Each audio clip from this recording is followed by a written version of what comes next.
Paz de Jesus, irmãos? Amém! Bom estarmos aqui mais uma vez na casa do Senhor, né? Eu quero te convidar nesse momento, se colocar de joelhos. Vamos começar a nossa adoração orando ao Senhor, falando com o nosso Deus nessa noite. Deus Todo-Poderoso, estamos aqui, Senhor, mais uma vez, meu Pai. Obrigado, Jesus, por permitir, Senhor, que nós estivéssemos aqui, Senhor, por mais este culto de louvor e adoração, Senhor, em espírito e em verdade, Senhor, e te adorar, Senhor, o melhor que nós podemos, meu Pai. E nessa noite, o Senhor, venha quebrar, Senhor, o nosso coração de pedra, que venha colocar, Senhor, um coração de carne no lugar, Senhor, um coração pronto para amar o nosso irmão, um coração pronto para perdoar, meu Deus, em nome de Jesus. Não há adoração sem perdão, não há louvor sem perdão, Senhor. Para nós nos entregarmos a Ti, nós pedimos perdão, Senhor, para entrarmos neste lugar, no lugar santo, na casa de Davi, na casa de oração, no Santo dos Santos, meu Deus, purificados e limpos para Te adorar, meu Deus, em espírito e em verdade, Senhor. Que nessa noite, Pai, não venha ser apenas mais um culto, mas que venha ser, Senhor, um culto diferente, meu Deus. Nós consigamos, Senhor, sentir a Tua presença. Nós consigamos, Senhor, sentir, Senhor, o Teu toque, meu Deus, em cada louvor, meu Pai, nas ministrações, meu Deus, na Tua palavra, meu Pai, naquilo que for feito neste lugar, venha ser direcionado, Senhor, pelo Teu Santo Espírito, meu Deus. Tu és nosso amigo e Tu és bem-vindo neste lugar, em nome de Jesus, meu Pai. Te louvamos, Pai, te agradecemos, Senhor, pois Tu és o nosso Deus e não há outro Deus, Senhor, além de Ti. A nossa alegria, Senhor, não está lá fora. Nossa alegria, Senhor, não está em riquezas, não está em fortunas, não está, Senhor, Pai, no futebol, na Copa do Mundo. Nossa alegria está no Senhor Jesus, que nos deu, Senhor, a salvação, que nos deu a paz, meu Deus, em nome de Jesus. Meu Pai, muito obrigado, Senhor, em nome de Jesus. Amém? Graças a Deus. Obrigado, Jesus. A tua mensagem, seja ela de repreensão, seja ela de amor, seja ela qual for, meu Pai, que ele tenha, Senhor, a liberdade para falar aquilo que o Senhor já colocou no coração dele para nós, meu Deus. Em nome de Jesus, usa ele, Senhor, nessa noite, Senhor, como um canal para nos ministrar, meu Deus, aquilo que o Senhor tem para esta igreja, em nome de Jesus.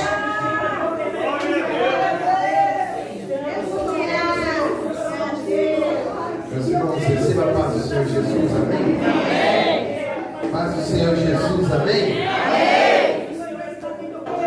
Abra sua Bíblia comigo. Evangelho segundo escreveu Mateus, capítulo de número 4.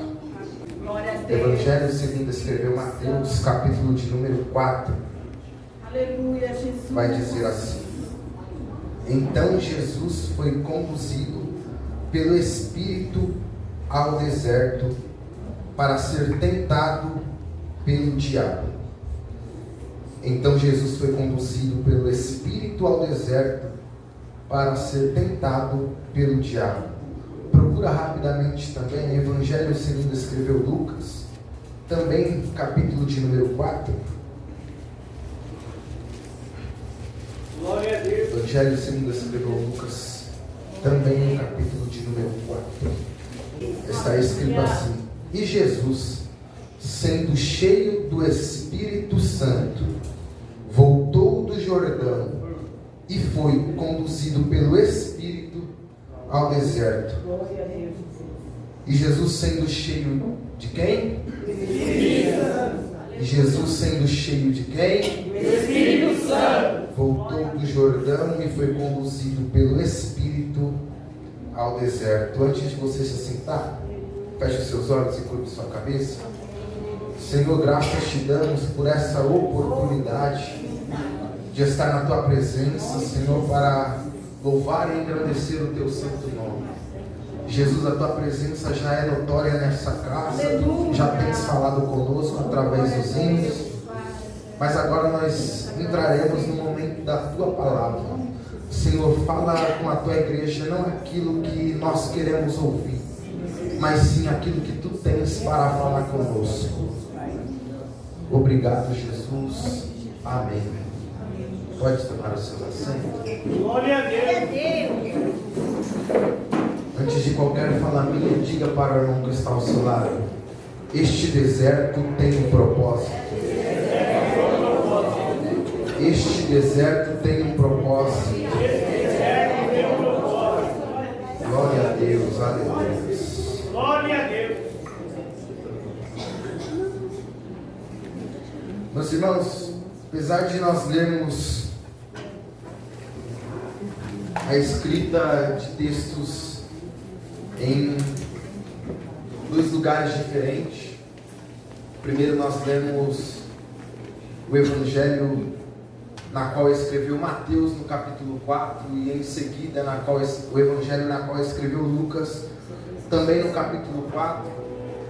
Embora sejam autores diferentes que está escrevendo a história na qual eles estão se referindo é a mesma.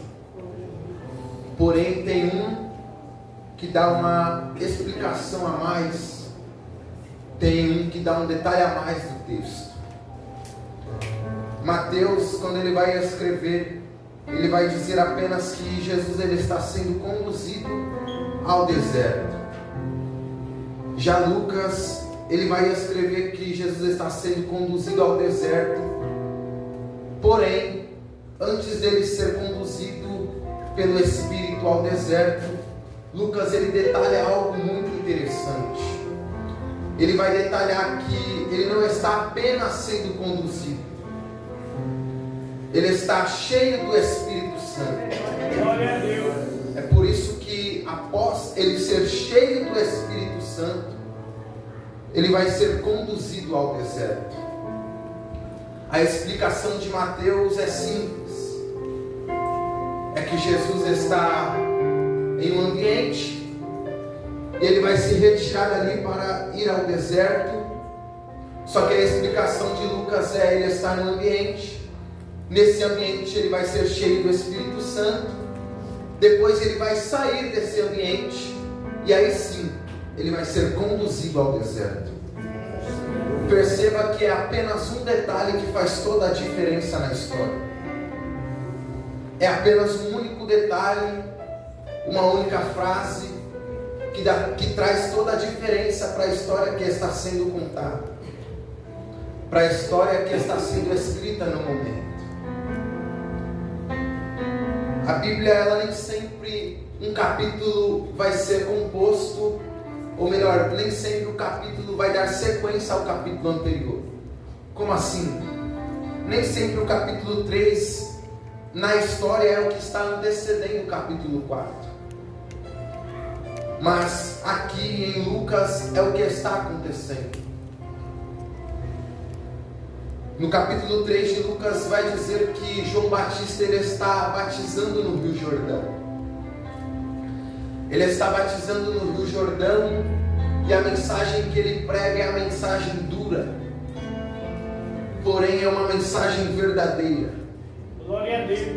A mensagem de João Batista e aquilo que João Batista vai dizer é simples, é dolorida, porém é verdadeira.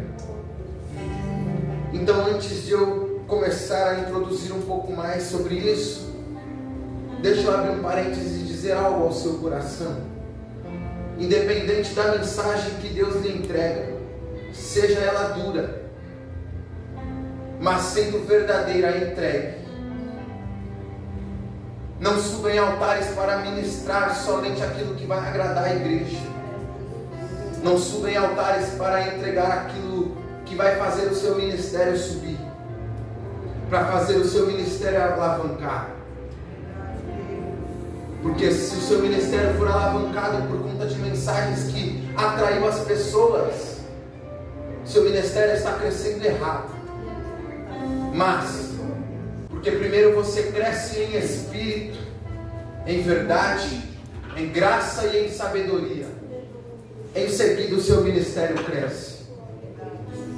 Mas tem gente que sobe em altares para ministrar daquilo que agrada a igreja. Sou pentecostal e gosto do movimento, porém nem todo movimento significa que Jesus está no meio. Nem todo movimento significa que Jesus está presente.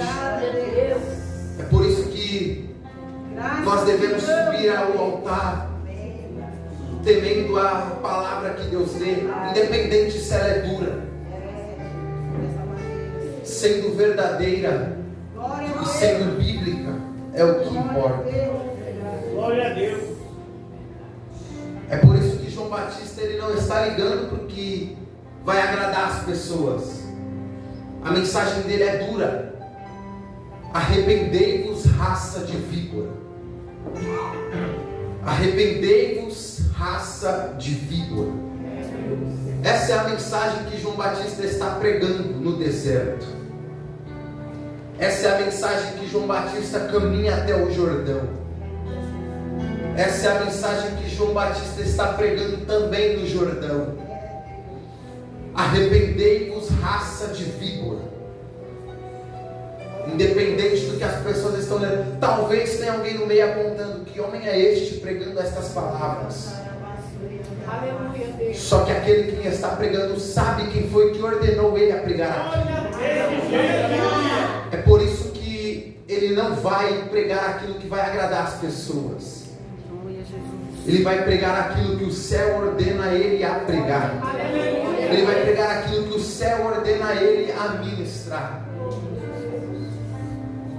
Arrependei-vos, raça de víbora. A Bíblia vai dizer que ele está no Jordão. Chega um momento agora que, além dele pregar, ele vai também batizar as pessoas nas águas para arrependimento. Ele vai batizar as pessoas que ouvem a mensagem, guarda ela no coração e fala: eu preciso de um conselho. É estas pessoas que João Batista está batizando no Rio Jordão. Ele batiza em águas para arrependimento, porque pelo Espírito só um pode batizar. Glória a Deus. Pelo Espírito só um pode batizar, que é Jesus. Ele está batizando as pessoas. Aí tem alguns que olham, apontam a ele e diz: será que é este o Cristo? Será que este é o Messias? Será que este é o Emanuel profetizado por Isaías no seu capítulo 7, versículo 14? Tem alguns que estão ali olhando e falando: será que é este? Só que João Batista, ele olha e fala: não sou eu. Glória a Deus. Eu não sou o Cristo. Eu sou aquele que veio para preparar o caminho para o Cristo passar. As pessoas estão olhando: será que é ele? E ele está dizendo: não sou eu. Olha o que João Batista está fazendo.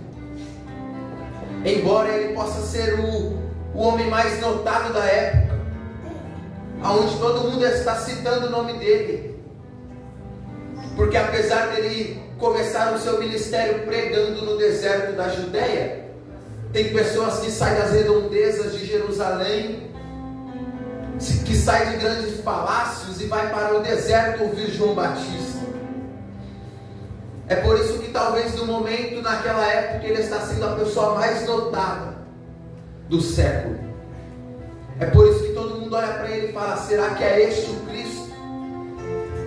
Só que ele entende ele entende uma coisa, e o que ele entende é: eu posso estar sendo visto, posso estar sendo notado, as pessoas podem estar me colocando lá em cima, mas eu sei do meu lugar. Glória a Deus.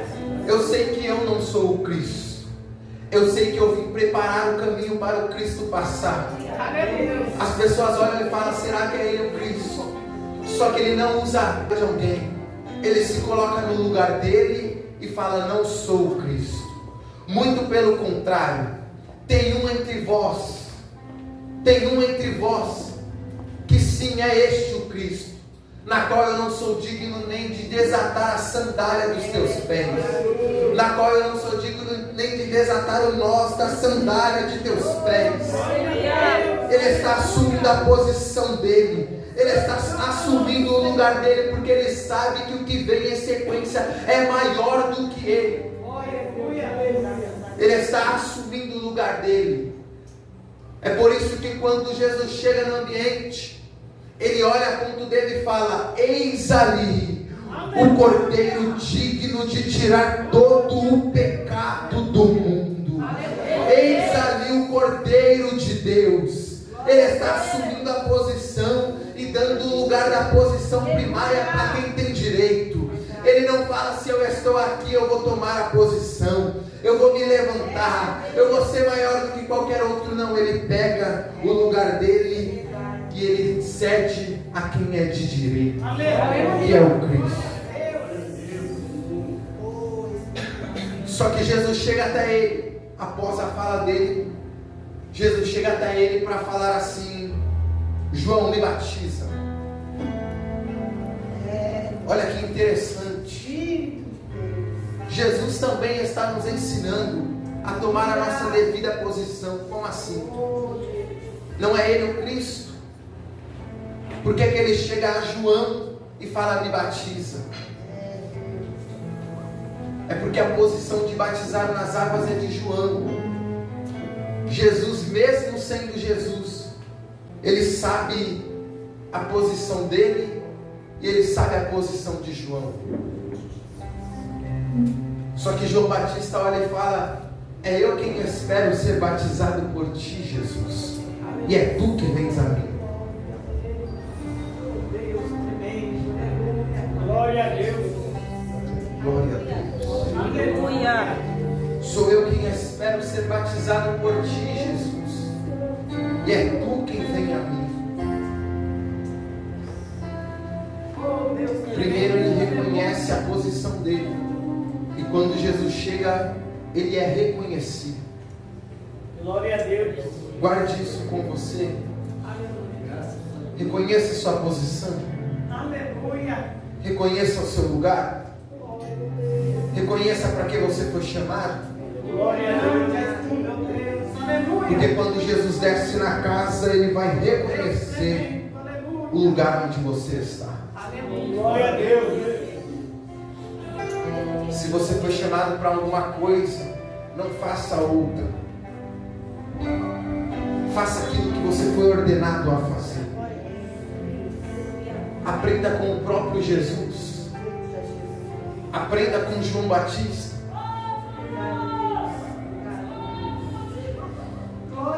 Aprenda com eles. Tome a sua devida posição. Tome o seu devido lugar.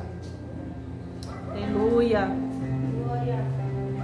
Desculpe se não é isso que você queria ouvir. Glória a Deus. Jesus. Glória a Deus. Maravilhoso Espírito Santo de Deus. Glórias a Deus. Aleluia. Ele assume a posição dele. Em seguida Jesus chega também, assume a posição dele. João fala: eu que preciso, mas tu vens a mim. Jesus responde: João, faça assim, para que se cumpra a palavra de Deus, para que se cumpra as Escrituras. Me batize, João. Aleluia. E João, ele obedece, porque ele sabe que quem está ali é maior do que ele. Ele pega Jesus e ele batiza Jesus nas águas.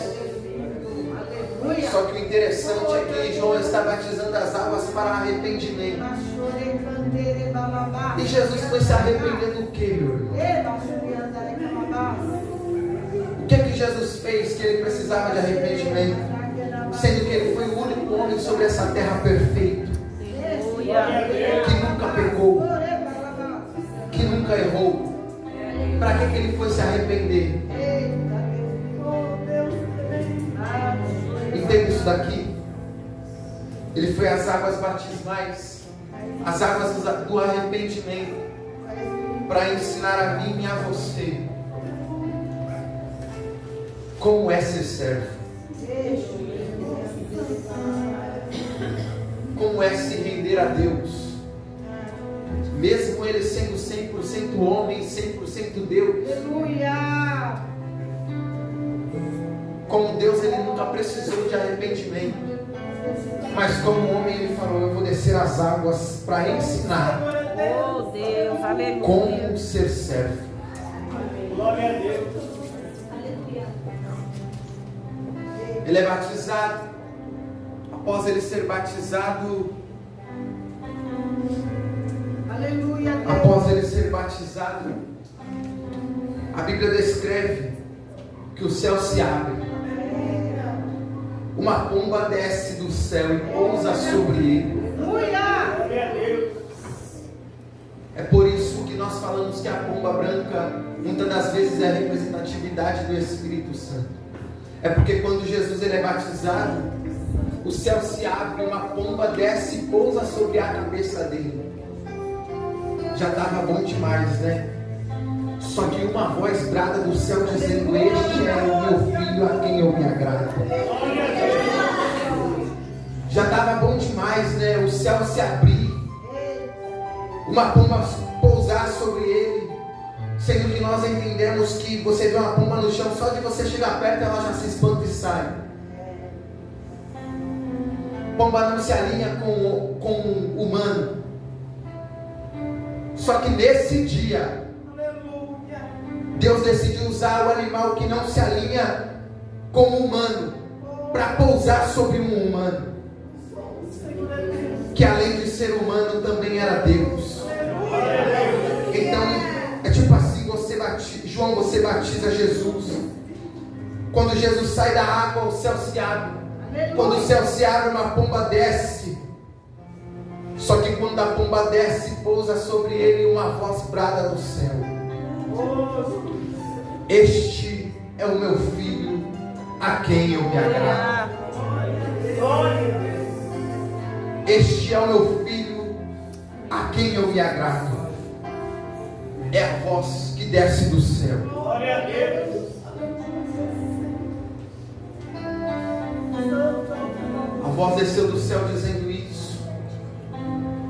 Agora, todo mundo que estava ao redor ouviu? Sim.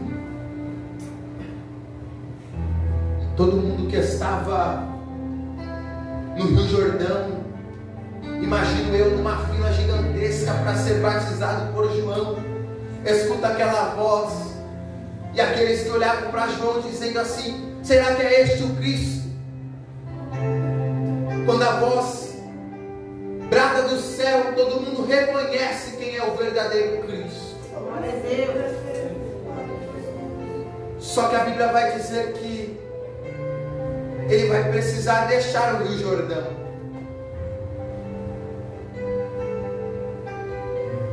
Se fosse nos dias atuais, eu imagino todo mundo pegando o celular: nossa, olha o Cristo, vamos tirar uma selfie.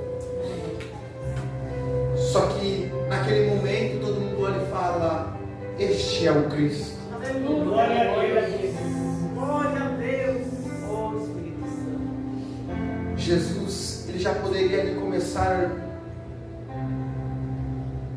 o seu ministério de alguma forma com aquelas pessoas. Imagino eu que na fila para ser batizado por João tinha leproso, tinha cego, tinha coxo, todos aqueles milagres que você conhece que Jesus fez. Eu posso imaginar que tinha na fila de João Batista ali. Jesus já poderia sair das águas, passando pela fila, falando: cego enxerga, coxo anda. Tudo isso ele já poderia fazer. Só que Jesus ele foi batizado cerca dos seus 30 anos de idade. E nós entendemos que é acerca dos seus 30 anos que ele vai começar o ministério dele. E o ministério dele vai começar após ele ser batizado. Só que não é passando na fila falando: cego enxerga, coxo anda. Não é assim. Pastora Débora, como que vai começar o ministério de Jesus? Aleluia. É tipo assim: foi batizado, foi cheio, vai para o deserto. Foi batizado, foi cheio do Espírito Santo. Glória a Deus, aleluia. Agora se retira, Jesus, vai para o deserto. Todo mundo está olhando para o Cristo, todo mundo está olhando para Ele, não entendendo nada, e Ele indo em direção ao deserto. Quem conhecia a geografia do mapa da época, da localidade em que eles estavam, viu Jesus indo para uma certa localidade, falando: para que ele está indo para lá? Para que ele está indo para essa direção? Aquela direção ali é deserto. Ele vai morrer lá. Uma voz acaba de bradar do céu dizendo que ele é o Filho de Deus. E o Filho de Deus vai ter que ir para o deserto para morrer? Como assim? Só que ele continua as passadas dele em direção à localidade em que Deus ordena, em direção à localidade em que o Espírito conduz ele, em direção à ordem de Deus. É isso que ele faz. O ministério de Jesus vai começar no deserto. O ministério de Jesus vai começar debaixo de provação de Satanás. O ministério de Jesus vai começar debaixo de dor. Então deixa eu liberar algo para a sua vida.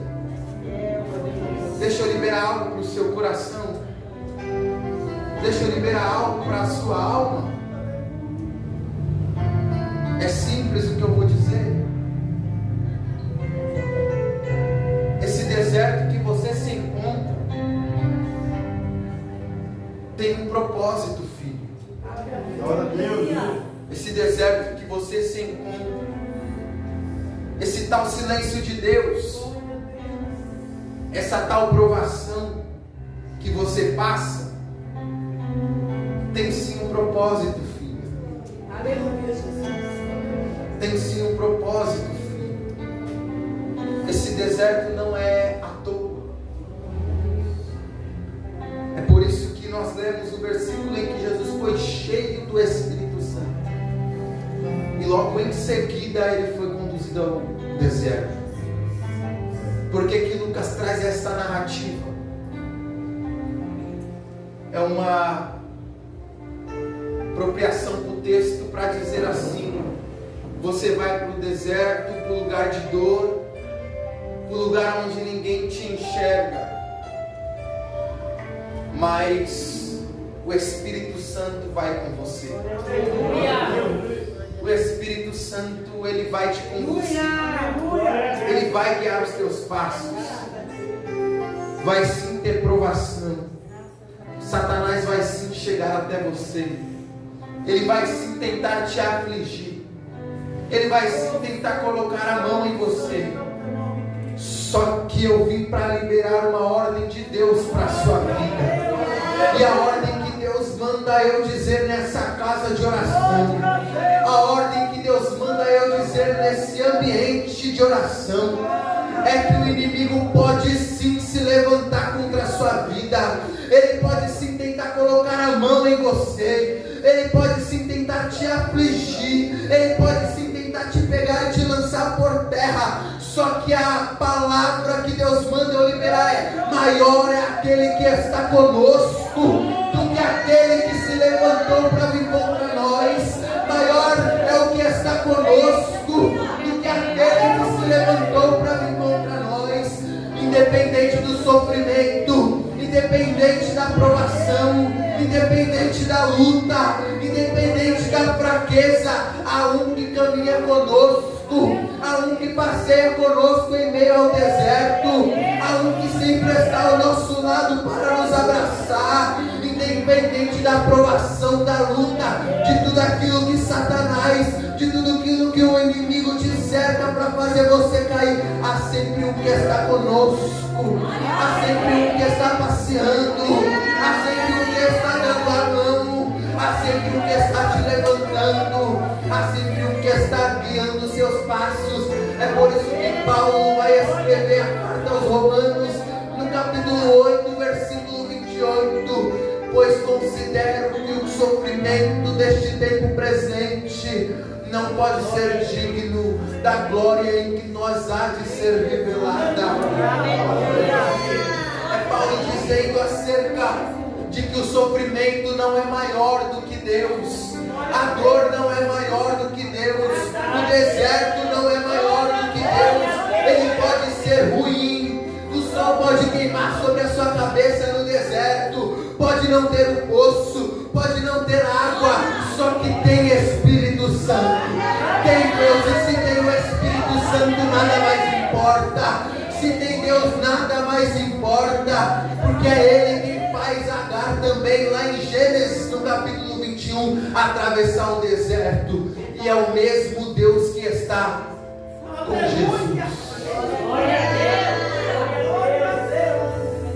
Oh, glória! Eu sinto a presença de Deus. Eu sinto Ele confortando corações nessa casa. Eu sinto Ele confortando vidas. Eu sinto isso. Glória. Glória a Deus.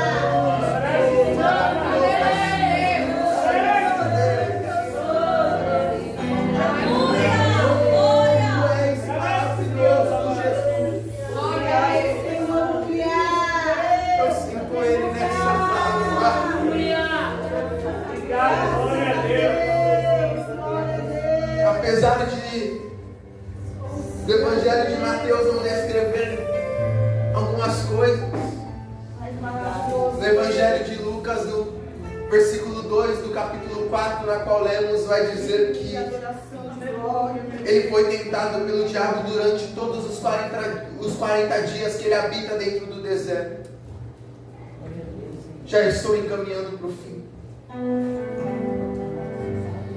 Ele não é tentado só no último dia. Ele não é tentado só no primeiro dia. Ele não é tentado só no 10º dia. Ele é tentado todos os 40 dias que ele habita dentro do deserto. Deixa eu dizer algo para você. Deixa Satanás te tentar na tua. Deixa Satanás te tentar no primeiro, no segundo, no terceiro, no quarto, no 10º, no 20º, que seja, no 40, independente disso. A tentação dele não vai fazer com que você caia. Glória a Deus. Quando você escolhe caminhar com Deus. Só que aqui tem um ponto. Você precisa escolher caminhar com Deus. Glória a Deus. Você precisa estar com Ele. Porque senão o mar vem, você afunda. O deserto vem, você morre. Você precisa escolher caminhar com Deus. Glória a Deus. Escolhendo isso, não tem deserto que te mate. Não tem tempestade que te afore. Muito pelo contrário, você caminha por cima das águas. Ele é tentado durante os 40 dias. Só que a Bíblia vai dizer que ele não come nada nesses 40 dias. Ele se encontra sem comer. Só que terminado eles, é essa narrativa que Lucas traz. Versículo 2, parte B. E terminado eles, teve fome. E terminado os 40 dias, ele teve fome. Quando ele tem fome, Satanás chega a ele para dizer assim: tu não é o Cristo? Tu não é filho de Deus?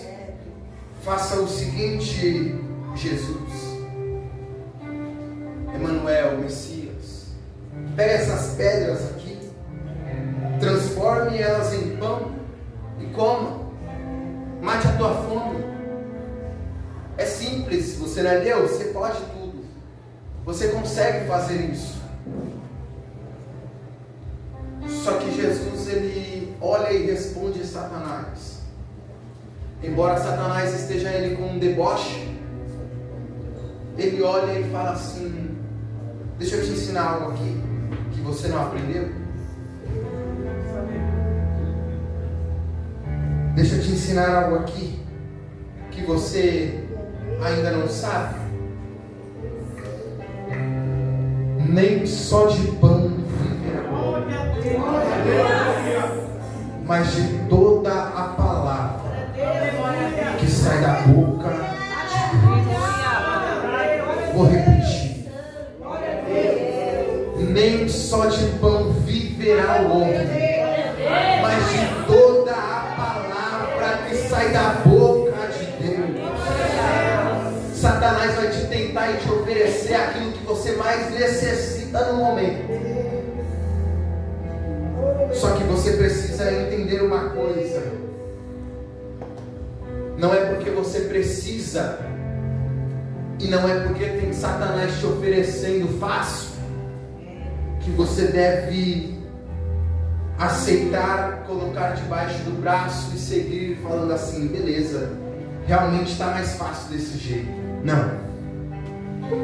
Responda a Satanás: ei Satanás, nem só dessa necessidade vivo eu. É disso daqui que eu preciso.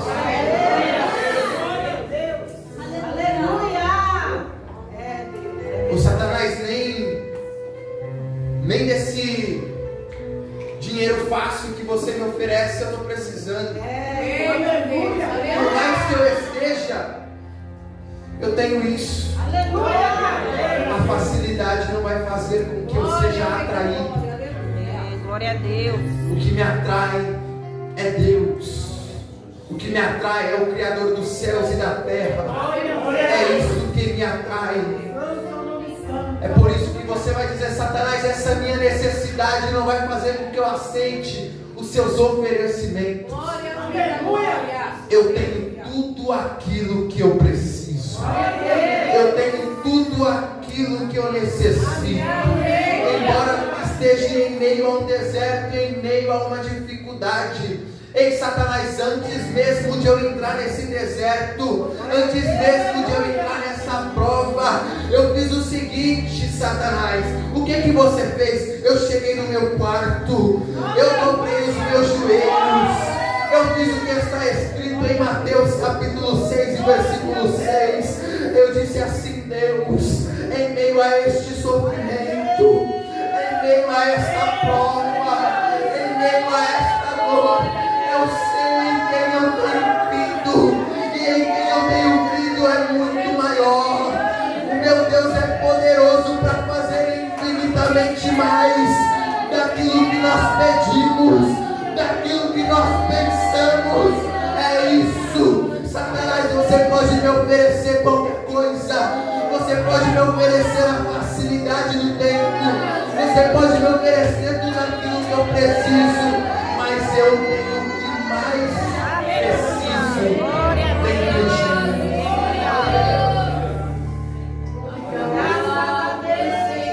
Eu tenho o que eu mais preciso.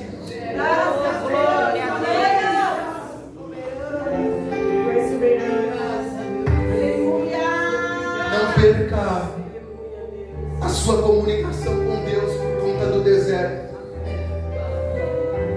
mas adapte o deserto em ambiente de oração.